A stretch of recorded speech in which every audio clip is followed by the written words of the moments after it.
sejarah hidup baginda Rasul jamaah era Makkiyah. Ya, jadi ketika Nabi hijrah atau berada di Makkah, kita sudah selesaikan. Nah, kita sudah pindah lanjut masa Rasulullah berada di Madinah. Ya, kita pada pertemuan lalu kita sudah masuk, ya. Kita sudah bahas tentang fadailu al-Madinah, ya, keutamaan kota Madinah, ya, keutamaan dari sisi alamnya, ya, keutamaan dari sisi bahwa Madinah adalah kota yang diberkahi, ya. Bahkan syafaat bagi mereka yang wafat di Madinah. Kata Rasul, man istata'a an yamuta bil madinati falyamut biha fa inni asfa'u liman yamutu biha. Barang siapa yang ingin bisa meninggal di Madinah, maka berharaplah, ya, fa inni asfa'u liman yamutu biha, maka saya akan memberikan syafaat, gitu, ya, bagi orang yang bisa meninggal di Madinah. Dan karenanya Umar bin Khattab itu sampai berdoa khusus, ya, berdoa khusus agar diwafatkan di Madinah, ya. Amitni ala syahadati fi sabilik, ya, wafatkan aku syahid di jalanmu, kata Umar, fi madinati rasulika, di kota nabimu Madinah, di tangan seorang yang tak pernah sujud kepada Allah Subhanahu wa taala. Dan Allah mengabulkan 3 doa Umar ini. Wafat di Madinah, dibunuh oleh non muslim, ya, Al-Fairuz, Abu Lu'lu Al-Fairuz Al-Majusi, ya, tawanan Persia, dan syahid. Nah, jadi Umar, ya, meninggal sesuai dengan doanya. Kita juga sudah pernah bahas bagaimana Madinah ini jamaah adalah kota yang dicintai, ya. Ketika para sahabat Nabi hijrah dari Makkah ke Madinah, dan pada pekan-pekan pertama mereka merasakan kegelisahan, rindu dengan kampung halaman Makkah, ya. Dan bahkan ada yang sakit, ya, Abu Bakar As-Siddiq sempat sakit pada waktu itu. Maka Rasulullah berdoa, Allahumma habib ilainal madinata kama ahbabta makkata au asyadda, ya, bahkan lebih dari itu, ya Allah, ahbib ilaina atau habib ilainal madinah, tanamkan rasa cinta kepada kami terhadap kota Madinah, kama habbabta, sebagaimana engkau telah menanamkan rasa cinta kepada Makkah. Bahkan Nabi mengatakan, andai saya tidak diusir oleh kaumku, maka tidak mungkin saya meninggalkan Makkah. Allah mengabulkan doa nabinya. Nyaris tak seorang pun dari para sahabat Nabi ingin pulang lagi ke Makkah. Mereka betah di Madinah, ya, menikmati suasana kota Madinah. Dan dikabulkannya doa Rasul ini bukan hanya bagi para sahabat Nabi pada waktu itu, tapi bagi kita juga hari ini. Di mana hari ini kalau kita pergi ke Madinah, rasanya tak mau pulang. Dan apalagi yang umroh itu nanggung banget, ya. Pengalaman saya bimbing jamaah umroh, biasanya kita di Madinah itu 3 hari, ya, 3 hari. Hari keempat ke Mekah. Hari pertama itu biasanya jamaah masih linglung, mana pintu masjid, ya, mana posisi hotel, ya, masih belum mau berpencar dengan jamaah atau grupnya, gitu, ya, takut nyasar. Bagi yang berangkat pertama kali tentu saja. Jadi hari pertama itu belum menikmati, masih bingung, masih kalau anak-anak muda masih pada selfie, gitu, ya, masih kagum, ya. Nah, hari kedua itu jamaah itu sudah mulai tahu tuh, ya, titik-titiknya, gitu, ya, kapan enak masuknya dari mana, ya, kemudian di mana tempat-tempat tilawah, ya, di mana tempat-tempat sholat yang enak dan seterusnya. Nah, hari ketiga itu udah nikmat banget, bukan hanya kepada Rasulullah SAW, dan para sahabat kala itu, tapi juga kepada kita semua hari ini, ya. Nah, langkah-langkah Rasulullah SAW dalam membangun kota suci Madinah Al-Munawwarah ini. Dan baru langkah pertama yang kita bahas itu pun belum tuntas. Dan ini akan kita teruskan pada kesempatan, ya, sore hari ini.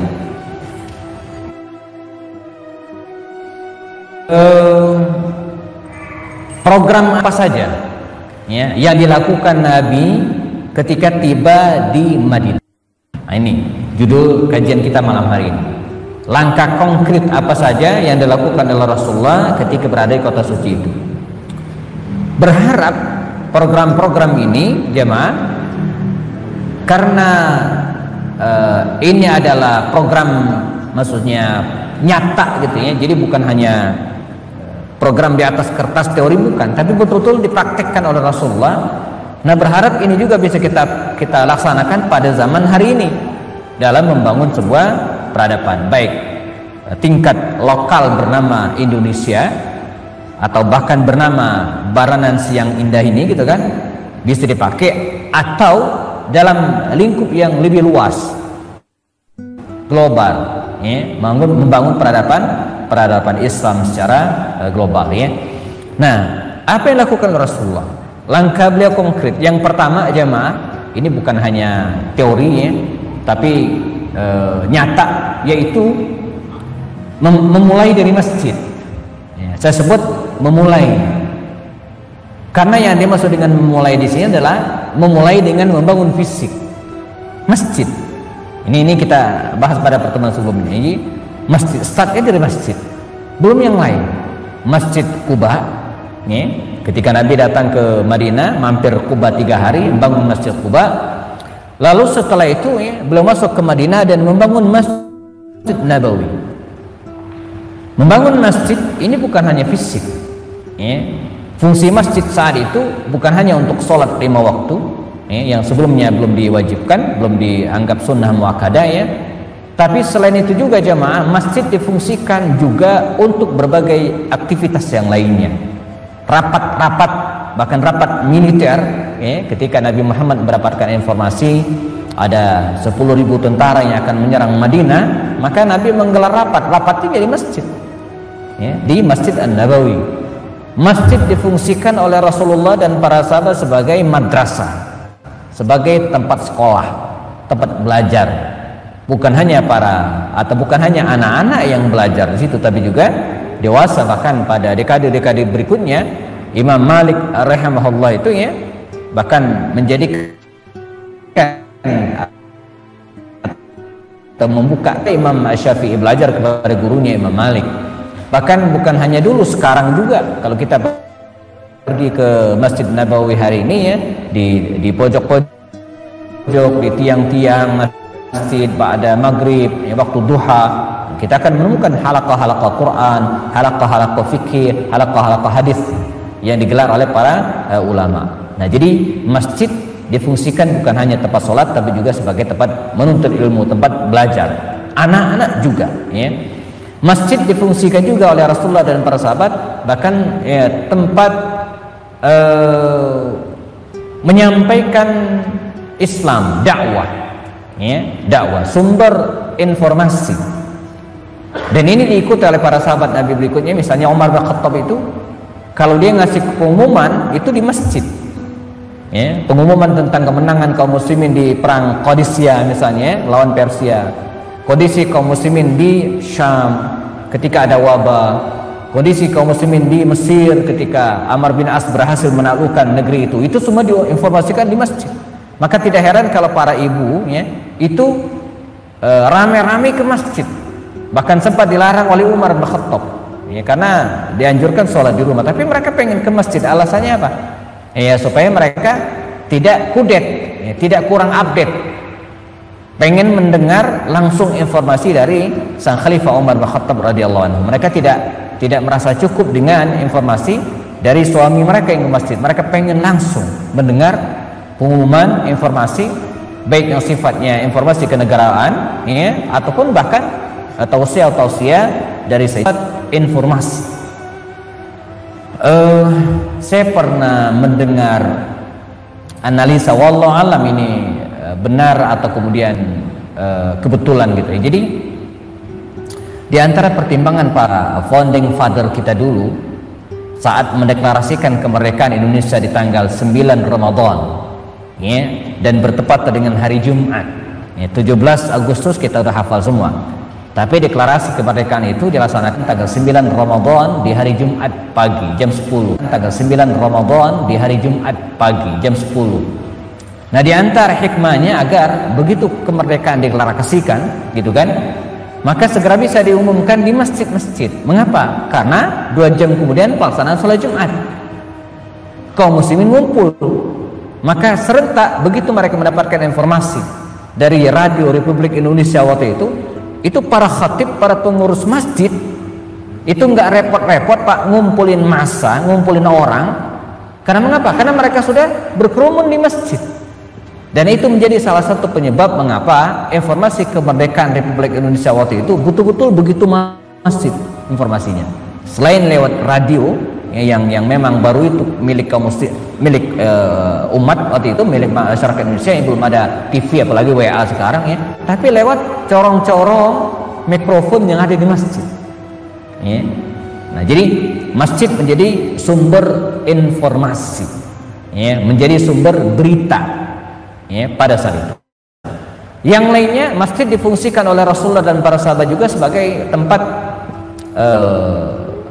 merawat orang-orang yang terluka ya. Jadi di samping Masjid Nabawi itu ada klinik-klinik Pak, bahasa saya klinik gitu ya. Jadi semacam ada khaimah para sahabiat, ada khaimahnya Rufaidah, ada khaimahnya Syifa binti Abdillah dan seterusnya gitu kan. Mereka bikin khaimah, bikin klinik-klinik ya untuk merawat orang-orang yang terluka, orang-orang yang sakit. Sa'ad bin Mu'adz radhiyallahu anhu dirawat di khaimahnya Rufaidah kalau tidak salah waktu itu ya, selepas perang Khandaq, itu di masjid. Ini di masjid ya. Nggak tahu ya suatu saat atau sudah terfikirkan atau jangan-jangan sudah mulai ya masjid kita ini ya ada ruangan kliniknya gitu ya. Ini teman-teman di Masjid Mahabbatur Rasul Villa Bogor Indah itu, saya di awal-awal termasuk yang mendampingi para pengurusnya gitu kan. Dan ini salah satu ide yang saya cetuskan. Kebetulan juga ketua DKM ini ada pengurusnya ya, dokter gitu ya, Dr. Ferry Haki, dan langsung dieksekusi ya. Bagian belakang masjid itu ya ada satu ruangan khusus dibuat itu klinik ya. Makanya para ustadz pertama atau kemudian orang-orang tidak datang, dan itu gratis berobat untuk penyakit-penyakit yang sederhana gitu kan. Bahkan ketika saya pengen keluar kota beberapa waktu lalu ya, mendadak dan wajib di swab ya, saya kontak, oh Ustaz datang saja ke masjid, swab free gratis gitu ya. Untuk kepentingan yang sangat mendesak. Jadi masjid jadikan Rasulullah dan para sahabat waktu itu ya sebagai mustashfa ya, sebagai tempat merawat orang-orang yang sakit atau kebutuhan yang sangat mendesak dari aspek kesehatannya ya. Nah, bina masjid, start dari masjid ini lagi-lagi dilakukan oleh para sahabat berikutnya. Semisal Umar bin Khattab ketika menaklukkan Ubullah bikin masjid, ketika menaklukkan Kufa bikin masjid ya, ketika Sultan Muhammad Al-Fatih menaklukkan Konstantinopel mengubah ya Hagia Sophia menjadi masjid dan seterusnya. Nah, pelajaran bagi kita hari ini apa? Ini juga yang harus kita lakukan jemaah ya, memulai dari masjid, spiritnya di masjid. Jangan berharap peradaban Islam akan tegak dalam sebuah wilayah, sebuah negara ya, kalau masjidnya tidak dimaksimalkan. Ya, masjidnya harus dimakmurkan. Innama ya'muru masajidallah man amana billahi wal yaumil akhir. Jadi sungguhnya orang yang memakmurkan masjid ya, itulah orang-orang yang beriman kepada Allah dan hari akhir. Jadi pemahaman sebaliknya, ciri orang yang beriman itu antara lain kalau dia mau memakmurkan masjid. Jadi masjid juga bisa dijadikan sebagai barometer ya, keimanan dan kesalehan dalam sebuah komunitas masyarakat. Jadi kalau dalam sebuah komplek perumahan masjidnya masih sepi, wah ini menjadi standar kesalehan masyarakat dalam kompleks perumahan tersebut ya, menjadi standar kesalehan. Salah satu diantaranya itu ya, idza ra'aita rajula ya'tadu bil masajidi fashhadu lahu bil iman, kata Rasul ya. Kalau Anda melihat seorang laki-laki ya'tadu lahu bil masjid, ya'tadu bil masjid, sering bolak-balik ke masjid, fashhadu lahu bil iman, dia beriman ya. Salah satu ciri orang beriman itu ketika dia ingin ke masjid melaksanakan sholat berjamaah. Nah, kemudian langkah yang kedua jamaah rahimakumullah dilakukan oleh Rasulullah adalah membangun kekuatan sosial, ya, membangun basis sosial. Ini penting, sebab untuk membangun sebuah peradaban, sebuah bangsa, kekuatan masyarakat sosial itu harus. Secerdas-cerdasnya pemimpin itu kalau tidak mendapatkan dukungan dari sosial masyarakat, ya susah. Apalagi ketika kita masih menganut sistem demokrasi di mana harus mendapatkan persetujuan publik gitu kan, itu penting. Dan Nabi tahu kaidah membangun negara peradaban itu tahu, ya. Maka begitu Nabi datang ke Madinah, Nabi harus, ya, membangun kekuatan sosial ini. Nah, sayangnya waktu itu ketika Nabi datang ke Madinah, kekuatan sosial rakyat Madinah waktu itu berada dalam keadaan titik nadir yang sangat lemah, di mana mereka, ya, sedang berantem, ya, konflik berkepanjangan, ya, ada namanya tekan power. Ada namanya perang Bu'ats jamaah. Ini perang antara kabilah Aus dan kabilah Khazraj, ya. Kalau kita telaah dari teori konspirasi gitu, ya, saat Nabi datang ke Madinah itu, ya, rakyatnya itu sedang lemah, mereka berantem, dan analisa mengatakan kondisi seperti ini diciptakan. Ya, jadi masyarakat Madinah itu dibuat lemah gitu kan. Supaya apa? Supaya gampang diatur, gampang dijajah, dan gampang dikondisikan. Ya, siapa yang melakukan itu? Orang-orang Yahudi, ya, yang datang ke Madinah sejak lama ingin menguasai negeri itu. Dan rumus penjajahan, ya, yang kita hafal dari kelas 5 SD, divide et impera, ya, pecah belah dan jajahlah. Maka rakyat Madinah diadu domba antara satu dengan yang lain, satu kabilah dengan kabilah yang lain. Mereka berantem terus sehingga mereka tidak pernah kuat. Begitu mereka lemah, nah disitulah mereka mendominasi. Ini rumus dari zaman dulu. Rumus ini yang dipakai juga di negara ketika penjajahan dulu, ya. Sultan Hasanuddin di Makassar diadu domba dengan rakyatnya, sampai kemudian terjadi kesepakatan Bongaya yang diantara poinnya mempersilahkan Belanda masuk. Ya, di Banten kita ketemu dengan Sultan Ageng Tirtayasa. Ya, begitu sulit Belanda menaklukkan wilayah Banten sampai akhirnya mereka mengadu domba antara Sultan Ageng Tirtayasa ini dengan putranya Sultan Haji, dan perang saudara. Belanda masuk lewat anaknya. Di Sumatera Barat dan sekitarnya kita menemukan, ya, ada seorang tokoh muda namanya Tuanku Imam Bonjol. Cuman kita setiap kali lihat gambarnya pakai sorban terus, kesannya ini tua gitu. Padahal dia tokoh muda gitu, ya. Cuman pakaiannya yang seperti itu, ya.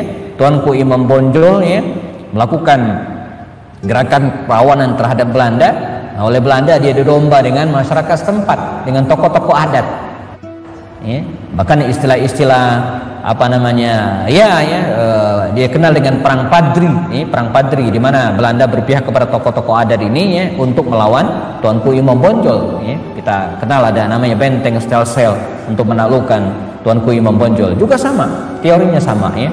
Sehingga sampai kemudian para pemuda Indonesia menyadari hal ini, dan start tahun 1928, ya, digelarlah Sumpah Pemuda. Nah, dari situ kemudian muncul semangat persatuan yang akhirnya dengan izin Allah kita bisa merdeka di tahun 1945 dengan persatuan. Nah, Rasulullah juga demikian, ya, begitu beliau datang, jamakumullah, nah, belum connect ini.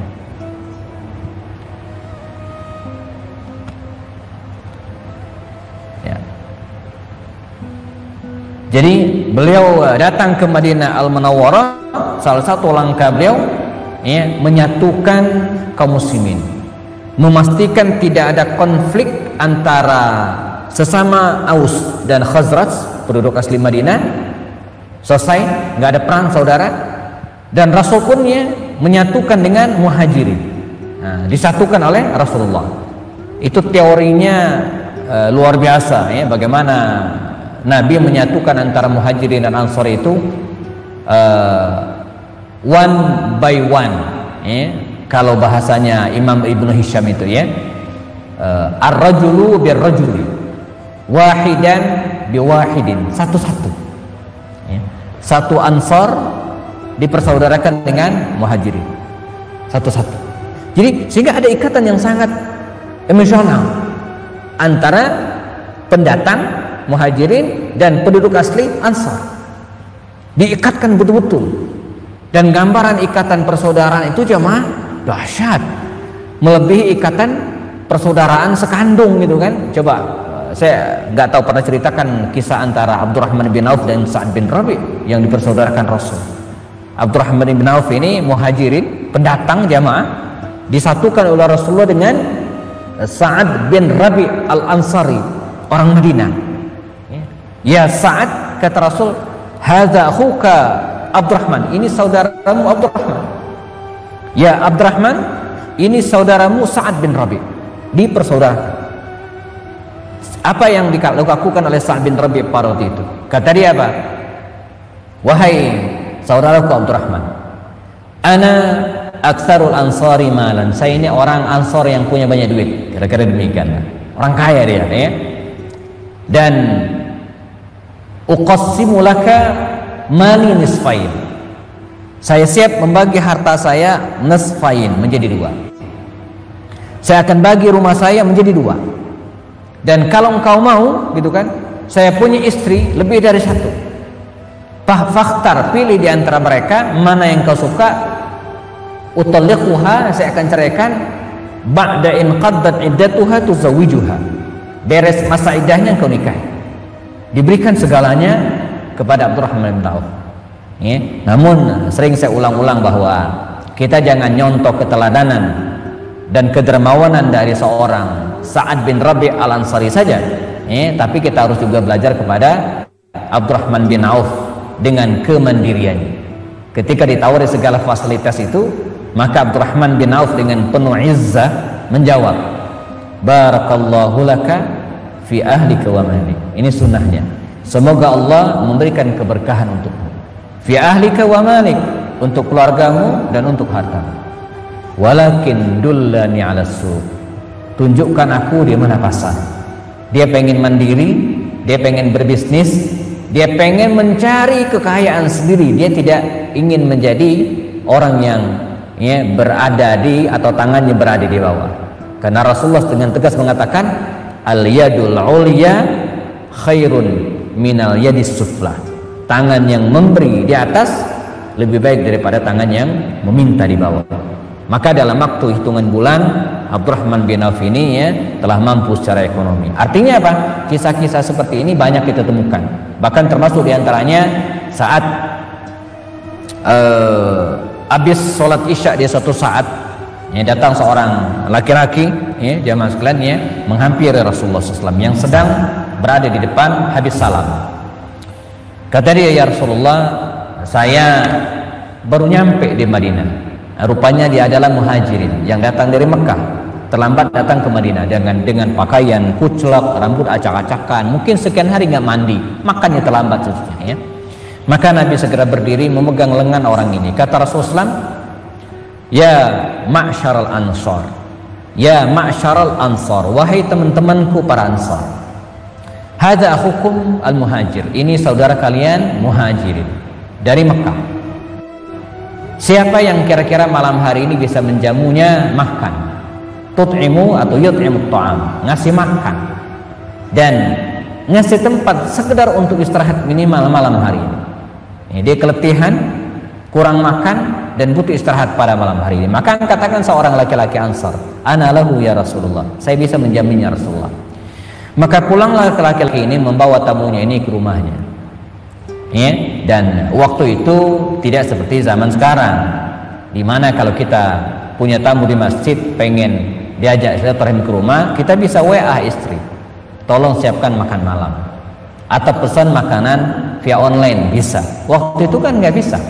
Begitu datang ke rumah sampaikan kepada istrinya, kata istrinya, wahai abang, begitu kira-kira, ya, tempat istirahat tidur bisa dikondisikan. Kita punya ruangan kamar, sangat mungkin untuk tamu kita istirahat.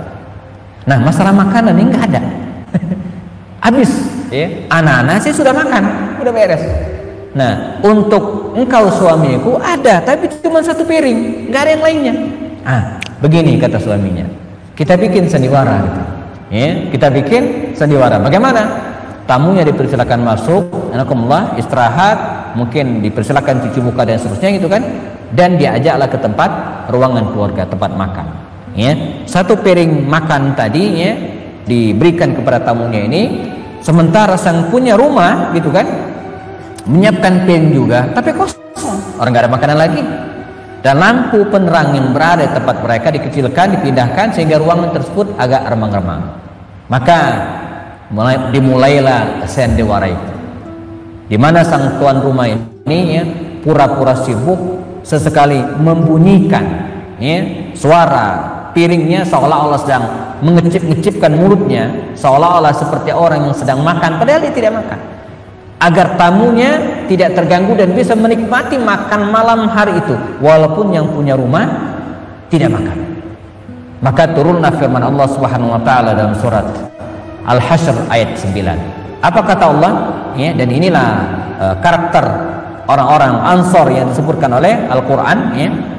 Allah Subhanahu wa taala berfirman, "Walladzina tabawwa'ud dara wal imana min qablihim yuhibbuna man hajara ilaihim wa la yajiduna fi sudurihim hajatan mimma utu wa yu'thiruna ala anfusihim walau kana bihim khasasa." Ya.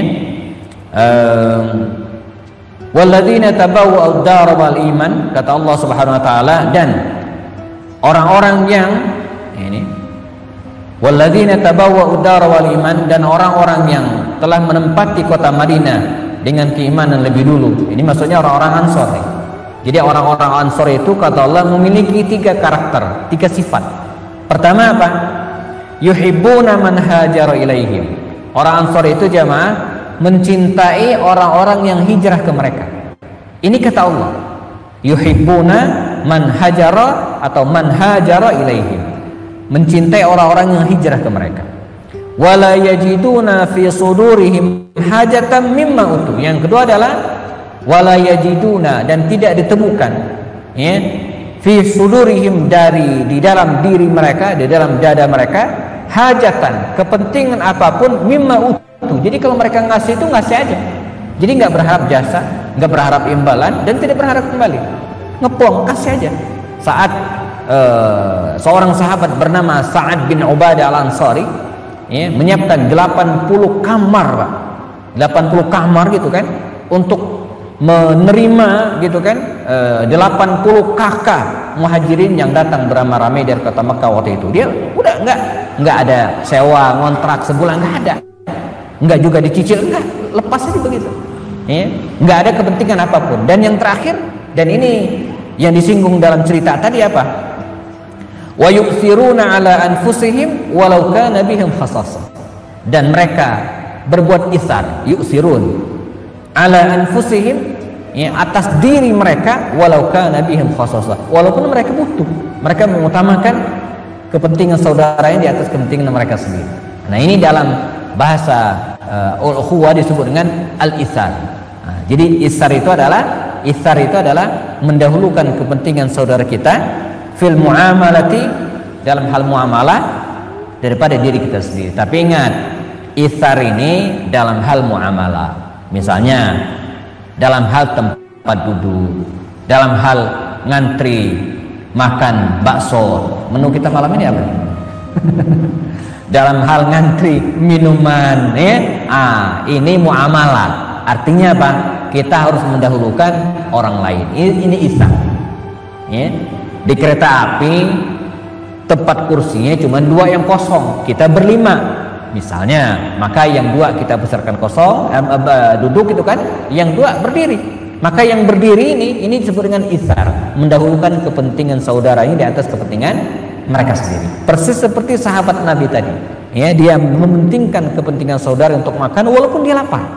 Ini disebut dengan isar. Dan ini tidak berlaku untuk ibadah ya. Misalnya sholat nih, misalnya ada 2 nih yang kosong, kita berlima datang ya. Rumusnya bukan silakan, enggak, rebutan saf pertama ya. Karena ini masalah ibadah. Ibadah itu, kalau ibadah itu judulnya apa? Fastabiqul khairat, berlomba-lomba ya kan, berlomba-lomba menempati saf pertama, berlomba-lomba pergi ke masjid, berlomba-lomba azan, kecuali emang sudah ada petugas yang saya siapkan. Tapi kalau enggak, kita berlomba-lomba. Maka dalam hadis Nabi mengatakan, lau ya'lamun nasu ma fil adzani wa saffil awwali la tauhuma walau biqur'ah. Andai orang-orang tahu keutamaan muazzin dan shaf pertama ini ya, kalau tahu mereka keutamaannya, la tauhuma walau biqur'ah, maka mereka pasti akan berlomba-lomba mendatanginya walau biqur'ah, walaupun harus diundi. Makanya saya sering singgung para jamaah ya, Anda jangan datang pertama kali ke masjid tapi shaf paling belakang, rugi ya. Datang pertama ke masjid tapi pas sholat shaf paling belakang, enggak, duluan gitu ya, untuk datang mendapatkan pahala lebih. Jadi iftar ini dalam hal di luar ibadah mahdhah ya, dalam hal muamalah ya. Untuk para jombloan ya, saya suka sampaikan, menikah itu ibadah, mendahulukan yang lain. Ente dulu nikah enggak? Termasuk wudu itu ibadah ya. Jadi kita tidak dianjurkan silakan kita duluan, karena ini masalah ibadah. Jadi ibadah itu judulnya ya, fastabiqul khairat gitu kan. Tapi kalau dalam muamalah kita sebaliknya. Kita suka kebalik tuh, giliran makanan rebutan. Giliran ini saling mendahulukan. Ini kebalik namanya ya. Enggak, jangan dibalik ya. Nah, ini yang dilakukan oleh Rasul jemaah, membangun kekuatan sosial, dan dalam waktu singkat gitu kan. Madinah yang tadi centang pernah berantem terus, lemah masyarakatnya, tapi dalam waktu singkat bukan dalam bingkai ukhuwah Islamiyah yang yashuddu ba'duhu ba'dah ya, jadi yang saling menguatkan, kal jasadil wahid dalam hadis, seperti tubuh yang satu. Jadi perumpamaan mukmin itu kata Rasulullah ya, yashuddu kal bunyan yashuddu ba'duhu ba'dah ya, seperti bangunan yang saling menguatkan, tiang ini menguatkan yang ini, tetangga ini menguatkan susnya, perumpamaan saling menguatkan gitu kan. Al mukmin itu masalul mukminin kal jasadil wahid, seperti tubuh yang satu. Idza istaka 'udhun, kalau salah satu di antara tubuh itu sakit, maka istaka merasakan sakit pula sairu al jasad, seluruh tubuhnya ya, bisahri wal huma, bila perlu dengan begadang karena sakitnya gitu ya, mengeluh karena sakitnya. Demikian perumpamaan kaum muslimin ya. Yang ketiga jemaah, program Rasulullah membuat undang-undang konstitusi. Nabi tahu bahwa kehadiran beliau di Madinah ya, tentu saja berada di tengah komunitas masyarakat yang bukan hanya muslim. Di situ masih banyak orang kafir, ada orang-orang Yahudi, dan ya, komunitas-komunitas masyarakat dari berbagai latar belakang. Mereka tinggal dalam satu payung negara bernama Madinah, dengan berbagai latar belakang tadi itu, dengan kepercayaan berbeda, asal berbeda, karakter juga mungkin berbeda. Maka harus ada payung hukum yang menaungi kebersamaan mereka itu, dan itulah konstitusi, itulah undang-undang yang mereka sepakati. Maka Nabi mengusulkan, kata Rasul ya, kita harus bikin undang-undang kesepakatan antar kita penduduk Madinah. Maka digagas oleh Rasul poin-poin spirit dari undang-undang ini, yang kemudian dikenal dengan Mitsaqul Madinah ini jamaah, sebenarnya dua. Dan ini bagian dari kecerdasan Rasulullah SAW. Yang pertama adalah sebagai legalitas atau legislasi dan keabsahan Rasulullah di Madinah. Ini cerdas. Jadi Nabi kan datang tuh, Nabi tahu persis bahwa dalam waktu singkat ya, orang-orang Mekah, kafir Quraisy Mekah itu ya, pasti akan mengusir kaum muslimin sebagaimana mereka lakukan di Habasyah. Kita bercerita ya, orang-orang kafir Quraisy itu ya tidak senang dengan hijrahnya kaum muslimin di Madinah. Pasti suatu saat mereka akan mengusir kaum muslimin, entah dengan cara ngomporin orang Yahudi, manas-manasin orang-orang kafir di Madinah supaya mengusir kaum muslim, itu pasti ya, dan nanti terbukti ya, nanti ada beberapa perang yang terjadi gitu kan. Nah karena itu Nabi harus memastikan bahwa keberadaan beliau sebagai muhajirin, pendatang di Madinah ini resmi, legal, nggak bisa diusir gitu kan, harus ini sebut dengan legalitas. Maka suka sampaikan kita perlu ngurus yang beginian. Masjid kita ini BS Al-Ikhlas ini gitu kan, ini pastikan masjid kita ini legal Pak, ada EMB-nya. Kalau nggak ada urus ya. Karena kita khawatir jangan-jangan suatu saat wali kotanya ya tidak berpihak kepada kita, dan kemudian dia membuat keputusan seluruh bangunan yang tidak punya EMB dirobohin. Nggak bisa kita, orang legal gitu kan aturannya. Jadi legalitas itu penting, perlu banget ya. Surah Isya, bangun masjid. Kemudian yang kedua adalah membangun kekuatan sosial ya, menyatukan kaum muslimin. Dan yang ketiga adalah membuat konstitusi, undang-undang yang kita kenal dengan Piagam Madinah. Dan sampai hari ini ya, Piagam Madinah itu masih ada ya, tertulis rapi, tercatat dengan baik, diriwayatkan oleh para ulama dari generasi ke generasi, dan termaktub dalam kitab-kitab hadis dan kitab-kitab sirah. Nanti saya akan rujuk di buku Sirah Ibnu Hisham, itu dijelaskan dengan detail poin-poin perjanjian tersebut. Seperti sampaikan tadinya, spiritnya dua. Pertama adalah strategi Rasulullah ya untuk melegalkan gitu kan keberadaan beliau di Madinah, sehingga beliau tidak bisa diusir resmi. Karena inti atau diantara isi perjanjian itu adalah siapapun dia ya, apapun agamanya, berhak tinggal di Madinah, mendapatkan hak tinggal di Madinah, dan boleh melaksanakan ibadah sesuai dengan agama dan kepercayaan masing-masing. Kira-kira demikianlah. Dan ini diterima oleh semua, karena tidak ada yang terzalimi ya, silakan tinggal, tidak boleh saling mengganggu, saling menghormati, sholat silakan, yang mau ibadah sesuai dengan agama silakan, tidak ada yang menolak, clear, jelas. Nah, yang kedua jemaah, kalau Madinah diserang musuh, nah ini cerdasnya Rasulullah. Kalau kota Madinah diserang musuh, siapapun musuhnya, maka seluruh ya, unsur Madinah harus membela Madinah.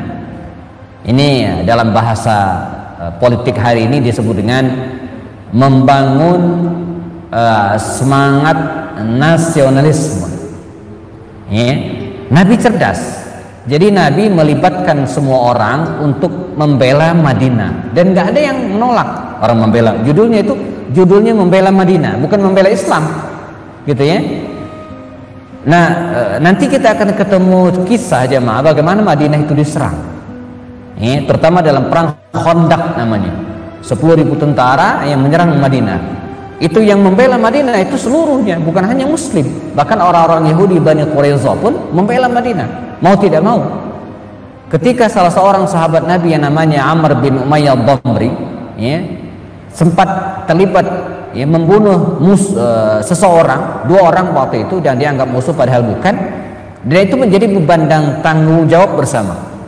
Jadi kalau salah satu dari pihak yang berkoalisi ini gitu kan mengalami masalah, maka yang lain harus ikut ya, menanggung beban ataupun masalah tersebut. Jadi Nabi membangun kebersamaan dalam semangat nasionalisme, cinta Madinah ya. Dan dibungkus gitu kan perjanjian ini jamaah dengan satu kalimat, siapapun tidak boleh mengkhianati perjanjian ini. Siapa yang mengkhianati perjanjian ini, maka dia berhak dijatuhkan sanksi hukuman oleh pihak yang dikhianati ya, diikat oleh Rasul perjanjian ini. Kita suka kalau bikin perjanjian itu nggak ada ikatannya gitu kan, begitu lepas berkhianat ya nggak ada sanksi. Nah, ini Nabi nggak bisa ya, karena Nabi tahu sedang berkoalisi bersepakat dengan orang-orang Yahudi yang memang kerjanya tukang khianat ya. Nanti terbukti satu persatu Yahudi ini berkhianat jemaah. Setelah perang Badar berkhianat Yahudi Bani Qainuqa, setelah perang Uhud berkhianat Bani Nadir, nanti pada para Khandaq berkhianat Yahudi Bani Quraisyah, dan mereka semuanya terusir. Jadi kalaupun setelah ini ada kisah pengusiran orang-orang Yahudi dari Madinah, bukan lantaran mereka itu berbeda agama dengan Rasulullah dan kaum muslimin. tapi karena mereka mengkhianati perjanjian. Nabi tidak pernah mengusir seseorang lantaran dia beda agama dengan mereka, dengan kaum muslimin, tapi karena pengkhianatan. Mereka ingin membunuh Rasulullah, melecehkan muslimah, bahkan berkoalisi dengan pasukan musuh pada perang Ahzab. Nah, sebagai penutup, apa hikmah yang bisa kita ambil dari bagian terakhir ini gitu kan, bahwa dalam konteks Indonesia jamaah, kita hidup bersama yang terdiri dari berbagai suku, agama, bahkan ya 86,7% Muslim, sisanya ada agama-agama lainnya, dan kita sudah final founding father kita paling tidak sampai nanti Allah menghendaki gitu ya, bahwa kita hidup bersama dengan mereka, dan kita juga sudah sepakat bahwa apapun agamanya di Indonesia ini dia harus dilindungi oleh negara ya, secara proporsional tentu saja, secara proporsional, dan tidak boleh saling mengganggu, dan ini kesepakatan kita bersama. Tapi yang paling penting dari itu bahwa yang harus kita bangun dalam kehidupan bermasyarakat Indonesia, belajar dari piagam Madinah ini, menjaga ya spirit ya cinta tanah air. Cinta tanah air ini tidak berlawanan dengan spirit kecintaan kita terhadap agama. Jadi jangan dibenturkan. Ya, jangan karena ada orang yang semakin cinta dengan agamanya, lalu kemudian semakin tipis kecintaannya terhadap tanah air, atau sebaliknya, semakin dalam cintanya kepada tanah airnya, lalu kemudian semakin tipis ya kepedulian terhadap agamanya. Itu tidak berlawanan. Orang bisa jadi kuat agamanya, Islamnya, imannya, dan pada saat yang sama pembelaannya terhadap Indonesia juga sangat kuat. Sebab ketika kita membangun Indonesia, mencintai Indonesia, berarti kita membangun sebuah negara yang mayoritas adalah Muslim, 86,7%. Jadi spirit ini yang dibangun oleh baginda Rasul, sehingga dalam waktu singkat jamaah ya, Madinah dibangun oleh Rasul, dan kemudian 10 tahun kemudian Madinah siap menjadi tonggak peradaban yang diteruskan oleh para sahabat Nabi yang berikutnya. Nah, kita cut sampai di sini jamaah biar tidak terlalu malam ya. Dan setelah ini ada 2 lagi yang dilakukan oleh Rasul, membangun ekonomi dan membangun angkatan militer. 2 ini akan kita bahas pada pertemuan berikutnya insyaallah. Baik, kita lanjutkan dengan diskusi tanya jawab. Jika ada yang ingin diperdalam dari tema kita pada malam hari ini terkait dengan langkah-langkah Rasul membangun Madinah, kita ada waktu yang cukup insyaallah. Saya serahkan kepada host kita Pak Lutfi. Assalamualaikum warahmatullahi wabarakatuh. Waalaikumsalam warahmatullahi wabarakatuh. Baik, untuk membersihkan waktu, apakah dari bapak atau ibu jamaah kelas yang dirahmati Allah yang mau bertanya? Mungkin dari jamaah ibu dulu, apakah ada jamaah ibu yang mau bertanya? Ada? Oh, dari Barakar. Monggo. Assalamualaikum warahmatullahi wabarakatuh. Salam toh. Sebenarnya masjid itu penanggalnya siapa? DKM atau pemerintah? Karena sehubungan dengan kondisi sekarang ada yang harus diatur jaraknya, ada yang dapat. Nah, kira-kira waktu zaman lalu seperti apa gitu? Barangkali supaya kita tujuannya supaya umat Islam itu bersatu, bukan menjadi terpecah-pecah. Terima kasih. Bagus, menarik. Ya, makasih Pak Dokter. Jadi begini, saya ingin bicara umum dulu gitu ya, nanti mengerucut ke masjid. Jadi dalam konteks hubungan antara negara dan agama di dunia ini macam-macam. Ada negara-negara yang tidak mau peduli dengan agama penduduknya, seperti di Eropa. Orang mau agama apa terserah lo, ya kan? Maka di identitas mereka kan tidak ada kolom agama, terserah mau pakai agama enggak, silakan. Ini dengan negara-negara Barat biasanya mereka seperti itu ya. Ada negara yang hanya mengayomi satu agama, nah, seperti Arab Saudi hanya Islam saja. Nggak tahu kalau Vatikan mungkin hanya agama Nasrani saja gitu kan, atau beberapa negara lainnya. Nah, Indonesia ini saya cerita Indonesia enggak. Ini kita sudah sepakat bahwa negara ikut campur urusan agama. Mereka tidak berlepas tangan. Itu dari dulu ya udah sepakat. Karena itu syarat menjadi warga negara Indonesia itu harus punya agama. Sampai sekarang belum dihapus. Maka di KTP kita kan masih ada kolom agama tuh, belum dihapus Pak. Semoga aja tidak gitu ya. Walaupun ada tuh wacana pengen ngapus gitu kan, ada gitu ya. Nah, enggak, negara ikut campur ngurusi kita. Ya, maka ada Departemen Agama gitu kan. Ada urusan wakaf ya, Badan Wakaf Indonesia. Ada pengadilan agama ya, bagaimana seseorang itu diadili sesuai dengan agamanya gitu kan. Jadi kalau kita berantem masalah warisan, kita akan diadili sesuai dengan agama kita. Bahkan mazhabnya mazhab Syafi'i gitu kan. Jadi udah clear, agama tidak berlepas diri ini terhadap agama rakyatnya. Dia ngurusin semua. Karena itu ada namanya peraturan 3 menteri tentang aturan mendirikan tempat ibadah. Ada aturannya. Ya. Nah, demikian juga dalam konteks pandemi sekarang. Ya, negara tidak berlepas tangan dan karena itu dia memberikan advice, memberikan arah-arahan.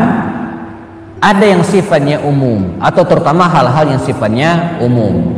Misalnya ya, terkait dengan pandemi ini ya, menjaga protokol kesehatan. Ya, protokol kesehatan itu apa? Menggunakan masker. Dan ini berlaku untuk semua mestinya. Enggak di mall, enggak di masjid, enggak di ya di mana tempat keramaian, di mana kita bertemu dengan orang banyak, maka dalam jarak tertentu kita diharuskan pakai masker di luar ya. Kemudian apalagi menjaga jarak. Nah ini nih ya, ini bukan hanya di masjid mestinya, di mall juga begitu mestinya gitu kan ya, di masjid juga, di tempat-tempat ibadah yang lain juga sama. Nah untuk poin yang ketiga ini jazakumullah ya, nanti diserahkan ke kebijakan daerah masing-masing ya, daerah masing-masing.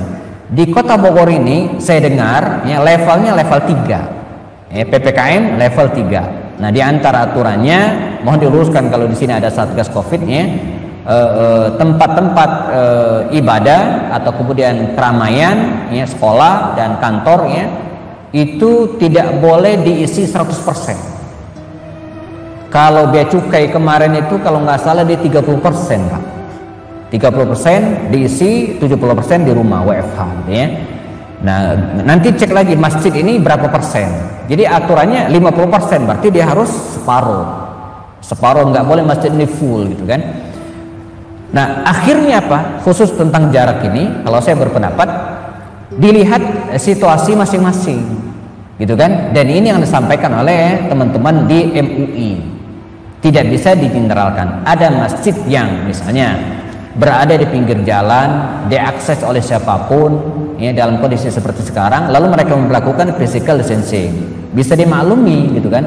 Tapi kalau masjid yang di dalam, yang sholat lulu lagi gitu kan, yang itu saja gitu kan, dan dijamin insya Allah juga aman ya, maka mereka sholatnya dengan tidak berjarak, sudah rapat, no problem, nggak masalah. Jadi serahkan kepada kebijakan DKM masing-masing karena mereka yang tahu. Maka di sini saya sebagai tamu, saya nggak bisa ngatur. Walaupun sebagai ustadz saya, tapi saya nggak bisa ngatur karena saya ikut peraturan DKM yang lebih tahu kondisi di sini. Ya, kecuali kalau di masjid saya. Karena kalau masjid saya di perumahan saya tahu kondisinya, gitu kan. Maka kami ada tata cara yang sudah kami sepakati bersama, gitu kan. Apalagi di tempat saya musola kecil yang sholat hanya RT 4 dan RT 5 di tempat saya saja. Ya, anak-anak itu juga gitu kan, kita sholatnya rapat, bahkan shopnya sudah kita pasang dari kemarin dan tidak ada masalah ya. Dan kita himbau kepada teman-teman yang merasa gangguan kesehatan khususnya silakan ya, di rumah sholatnya gitu kan, atau misalnya, dan sampai hari ini kita tetap memperlakukan pakai masker, itu saja. Jadi yang mungkin berbeda dengan di tempat-tempat yang lainnya. Nah, jadi ini kalau masalah teknis ya, seperti ini kita serahkan ke DKM-nya karena mereka yang tahu lokasinya. Masjid Baranan Siang Indah Al-Ikhlas tentu beda kondisi dengan Istiqlal ya kan, walaupun sama-sama masjid bisa jadi Istiqlal tetap berjarak, di kita sudah nggak lagi mungkin ya. Di Villa Bogor Indah itu ada 5 atau 6 masjid itu beda-beda ya. Masjid Mahabbat Rasul itu agak ketat dia, apalagi di situ ada Dr. Ferry Haki gitu ya, seorang dokter. Dia di pinggir jalan ya, puteran, siapapun bisa masuk di situ, udah dia relatif ketat. Tapi ada namanya Masjid At-Taqwa, itu klaster ya. Jadi begitu kita masuk ke komplek klaster itu ada tulisan ini bukan jalan umum gitu kan. Jadi nggak sembarang orang masuk, yang sholat ya yang di situ saja gitu kan. Enggak, itu dari awal mereka sudah rapat safnya dan kemudian walaupun tetap menggunakan masker. kan yang penting terutama adalah mudah-mudahan dalam cepat berlalu kita kembali dengan normal seperti sedia. Amin. Ada pertanyaan kali ya Ustaz? Ya, mangga. Ada lagi. Dua boleh. Dulu ya. Assalamualaikum warahmatullahi wabarakatuh. Assalamualaikum. Alhamdulillah mendapat pemahaman yang lebih, apalagi setiap hasil yang mengenai kecil Ustaz dapat pemahaman yang lebih baik lagi.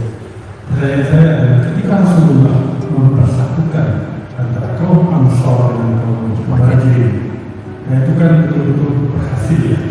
Sehingga kaum Ansor sendiri pun ketika melakukan beberapa aturan maaf disatukan dengan kaum Ansor, ditawar kekayaan, ditawar dari istri, bahkan ini. Tadi Ustaz bertanya kalau setelah saya ketika istri, kemudian setelah ditanya Nikahkan. Setelah dinikahi. Nah, pertanyaan saya, apakah aturan besar pada saat Rasul menyatukan antara kaum Ansor dan itu sudah ada, termasuk juga misalnya sholat berjamaah dan sebagainya, sudahkah seperti di waktu ketika Rasul menyatukan antara kaum Ansor dan kaum Muhajirin? Terima kasih. Baik, ya. Salam. Satu lagi sekalian.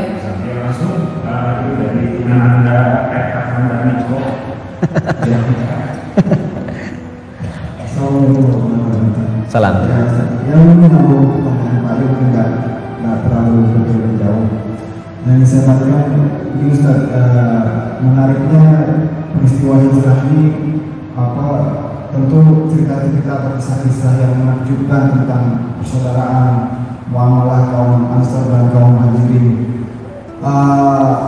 Bagaimana istilahnya, seperti apa tarbiyah atau akhlak bagaimana yang ada pada kaum Ansor terutama, karena kalau kaum Muhajirin kan mereka sudah ikut berjuang bersama Rasulullah, sehingga begitu mudah dipersatukan seperti itu, dipersaudarakan seperti itu, tidak terjadi mungkin kita tidak dapati mungkin di kisah-kisah seorang bawah ini tidak cacat atau tidak enak di antara persaudaraan mereka yang bisa, yang mungkin lah mereka bisa dijadikan pelajaran atau contoh yang bisa diambil dalam kehidupan kita saat ini, yang mana sedikit-sedikit ramai ribut gitu. Seperti apa gitu. Terima kasih. Oke, bismillah.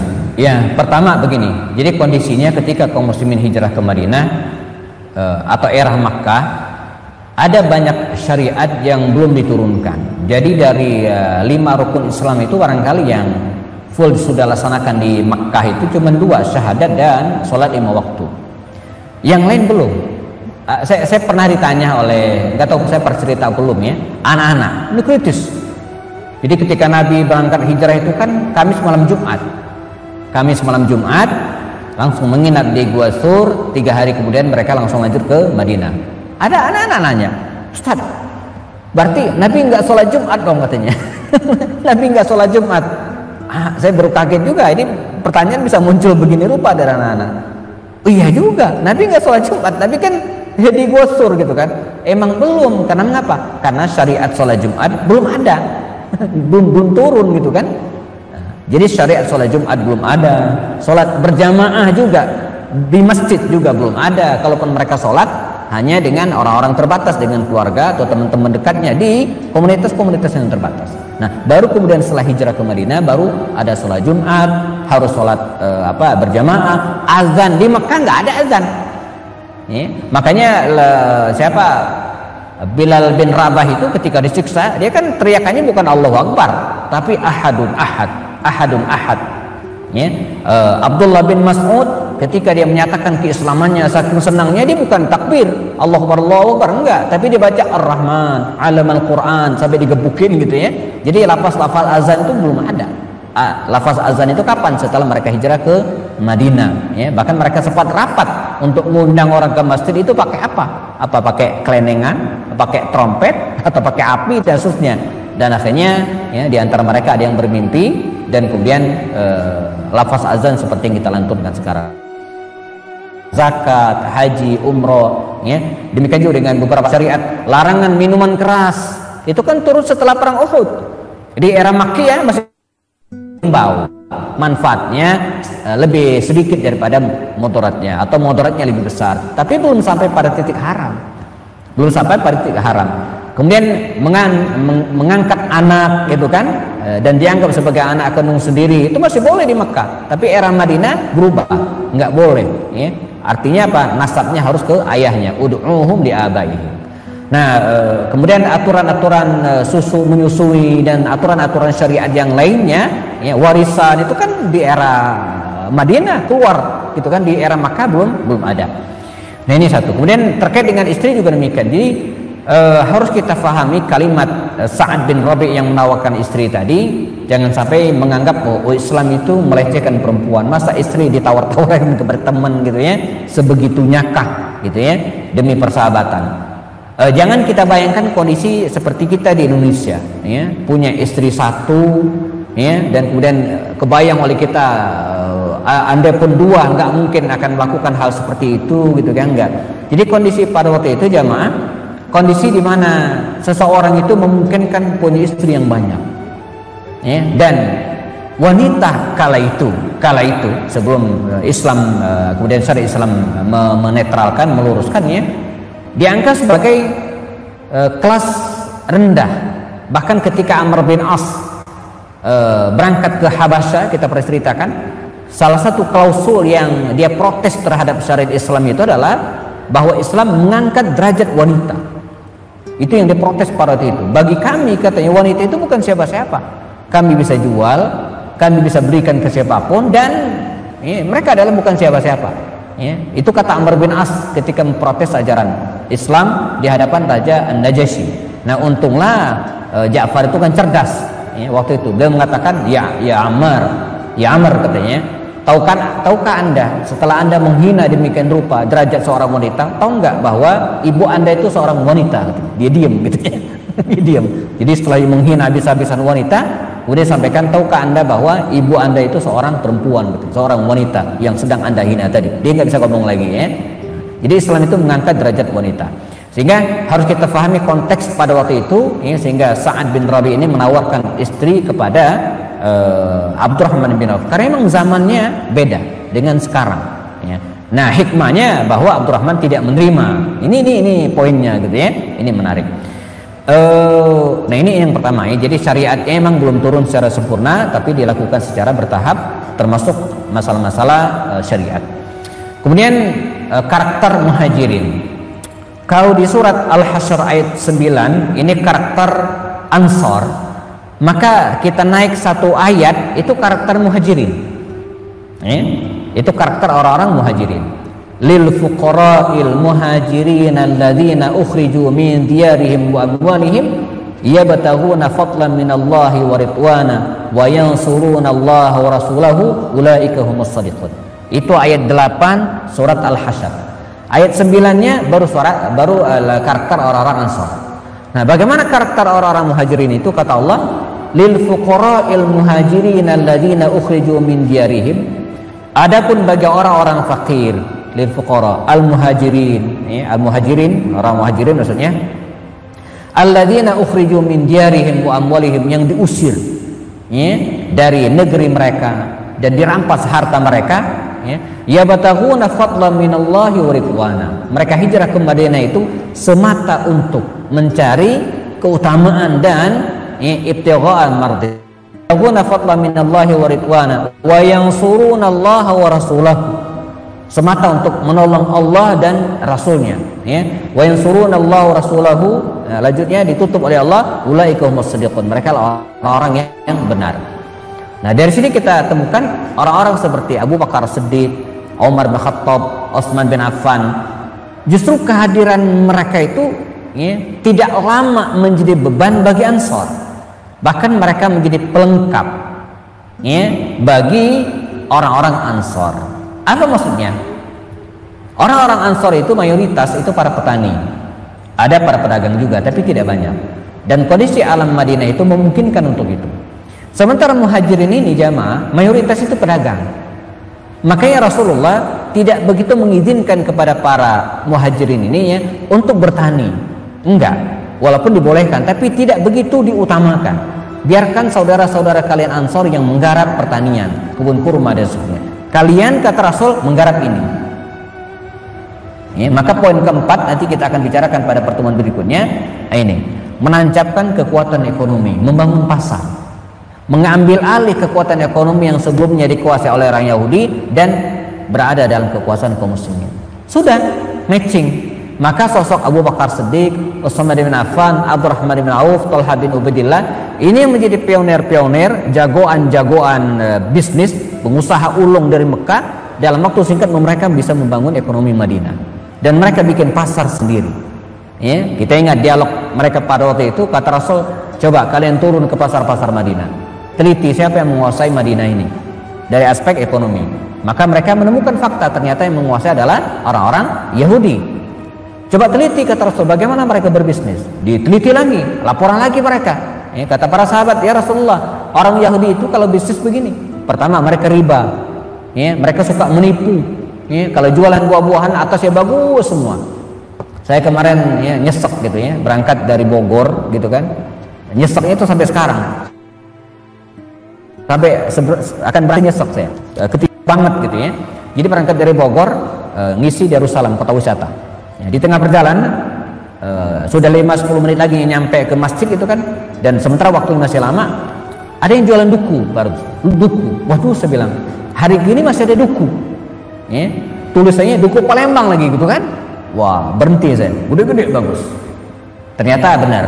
Ya, saya cicipin, minta izin dan benar. Saya tahu, saya bilang ini duku Palembang. Saya ngerti, saya orang Palembang, saya tahu mana duku Palembang mana tidak. Ya, walaupun harganya cukup mahal 30.000, beli 2 kilo ya. Nah, saya bawa harganya 30.000 karena 22 kilo jadi 60. Di dompet saya cuma ada 50.000. Saya ke mobil gitu kan, ngambil lalu kemudian bayar 60.000. Sudah ditimbang, dikresekin. Saya angkat truk ya, masuk ke mobil, jalan. Dalam perjalanan dibuka listrik. Masya Allah gitu. Abi, kata istri saya, beli duku kayak gini gitu, kecil-kecil semua.